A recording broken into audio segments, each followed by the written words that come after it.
మరో breaking news చూస్తున్నాం. కృష్ణా జిల్లా మచిలీపట్నంలో మాజీ మంత్రి పేర్ని నాని విజయవాడ ఎంపీ కేశినేని చిన్నిపై కీలకమైన విమర్శలు చేశారు. ఇక మచిలీపట్నంలోని గొడుగుపేట వెంకటేశ్వర స్వామి ఆలయ భూముల్లో కేశినేని చిన్ని వేలు పెట్టడం వల్లే ఆయన పతనం ప్రారంభమైందని పేర్ని నాని విమర్శించారు. గొడుగుపేట వెంకటేశ్వర స్వామి మహిమగల దేవుడని అన్నారు.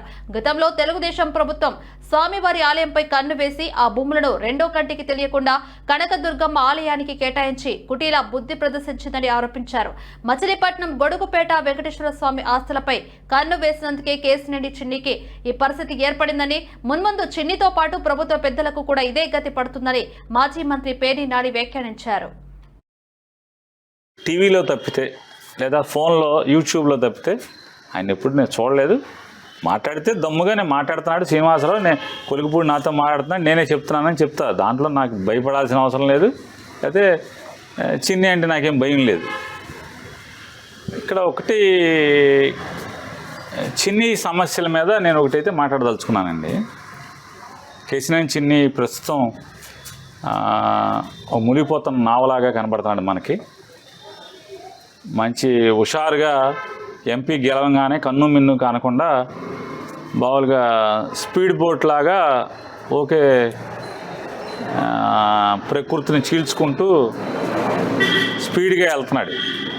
ఇప్పుడు నాకు ఇవాళ అతను చిన్ని కనపడేదైతే చిల్లులు పడ్డ చెక్కనావలాగా అయితే కనపడుతున్నాడు. పడవలోకి నీళ్ళు వచ్చేస్తున్నట్టుగా కనపడుతుంది అతను పడవలోకి అయితే.